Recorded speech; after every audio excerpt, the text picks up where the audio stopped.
बिहार के सिवान में एक अखबार के पत्रकार राजदेव रंजन की अज्ञात बाइक सवारों ने सरेआम गोली मारकर हत्या कर दी। ये वारदात सिवान स्टेशन के पास हुई है। 45 साल के राजदेव रंजन को बदमाशों ने उस वक्त गोली मारी जब वो दफ्तर से घर जा रहे थे।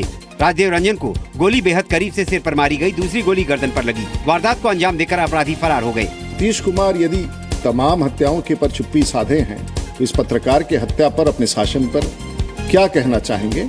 भारतीय जनता पार्टी उनसे सीधे सवाल जानना चाहती है। झारखंड में भी चतरा के एक निजी टीवी चैनल के पत्रकार इंद्रदेव यादव उर्फ अखिलेश प्रताप सिंह की गोली मारकर हत्या कर दी गई। 2008 के मालेगांव ब्लास्ट केस में साध्वी प्रज्ञा समेत 6 लोगों को एनआईए ने क्लीन चिट दे दी है। एनआईए ने मुंबई की स्पेशल कोर्ट में दाखिल दूसरी चार्जशीट में साध्वी प्रज्ञा सिंह ठाकुर, शिव नारायण कलसांगरा, श्याम भंवरलाल साहू, प्रवीण तक्कालकी, लोकेश शर्मा और धन सिंह चौधरी का नाम नहीं है। एनआईए की दलील है कि साध्वी प्रज्ञा के खिलाफ मामले में कोई ठोस सबूत नहीं मिले हैं। कर्नल पुरोहित के खिलाफ लगी मकोका की धाराएं हटा ली गई हैं।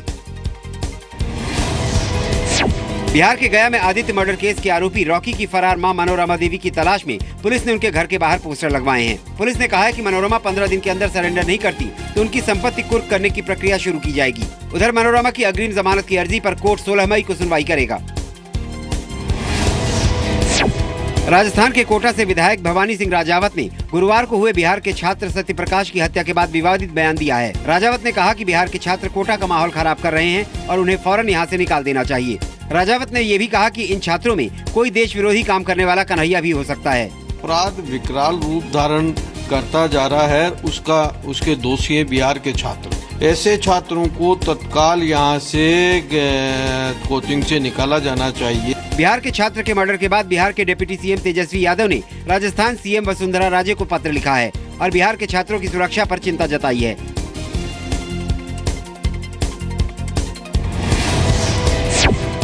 हरियाणा में जाट आरक्षण के दौरान हुई हिंसा के दौरान पुलिस और प्रशासन के 90 अफसरों पर लापरवाही का आरोप लगा है। हिंसा की जांच के लिए बनी प्रकाश सिंह कमेटी ने अपनी रिपोर्ट मुख्यमंत्री को सौंप दी है। रिपोर्ट के मुताबिक पुलिस अफसरों और अधिकारियों ने ये भी माना है कि हालात संभालने की जगह वो जान बचाने के लिए मौके से भाग खड़े हुए थे। मुख्यमंत्री ने रिपोर्ट पर उचित कार्रवाई का भरोसा दिया है। रिपोर्ट आई है, इस रिपोर्ट का अध्ययन हम करेंगे और रिपोर्ट अध्ययन करने के बाद जो भी रिपोर्ट के अंदर रिकमेंडेशन की गई होंगी उनको पालन करेंगे उनका। सूखे और आपदा पर सुप्रीम कोर्ट ने केंद्र सरकार को फटकार लगाते हुए प्रभावित राज्यों को तुरंत राहत देने को कहा है। इसके अलावा कोर्ट ने केंद्र सरकार से ग्रामीण रोजगार योजना मनरेगा की बाकी रकम जल्द जारी करने को कहा है। सरकार को ये भी सुनिश्चित करने को कहा गया है कि मनरेगा के तहत जिन वर्करों का पैसा 15 दिन से अधिक का बकाया है उसे तुरंत दिया जाए। साथ ही सुप्रीम कोर्ट ने सूखा प्रभावित इलाकों में गर्मियों की छुट्टी के दौरान भी बच्चों को मिड डे मील उपलब्ध कराने को कहा है।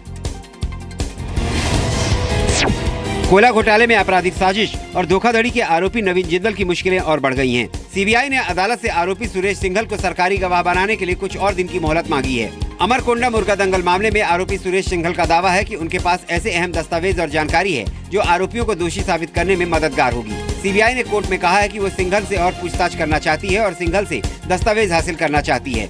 अगली सुनवाई 20 मई को होगी। गोवा में शुक्रवार को स्टेट बैंक ऑफ इंडिया ने 9,000 करोड़ से ज्यादा के कर्जदार विजय माल्या के एक विला को सील कर दिया। विला की कीमत करीब 90 करोड़ है। वहीं माल्या को भारत वापस लाने के लिए सीबीआई और ईडी ने भी शिकंजा कस लिया है। सूत्रों के मुताबिक गुरुवार को सीबीआई ने इंटरपोल से विजय माल्या के खिलाफ रेड कॉर्नर नोटिस जारी करने को कहा है। अगर प्रभु चुस्त है तो उनके अफसर और कर्मचारी सुस्त क्यों?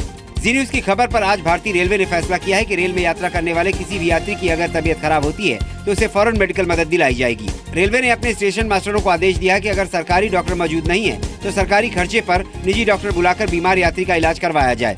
27 अप्रैल को ट्रेन में श्रीकांत सिंह नाम के यात्री की मौत हो गई थी। रियो ओलंपिक के लिए अपना नाम नहीं भेजे जाने से नाराज पहलवान सुशील कुमार की ट्रायल करवाने की मांग पर भारतीय कुश्ती संघ मंगलवार को फैसला लेगा। पहलवान सुशील कुमार ने प्रधानमंत्री नरेंद्र मोदी और खेल मंत्री सर्बानंद सोनोवाल को चिट्ठी लिखकर नरसिंह यादव से मुकाबले की मांग की है।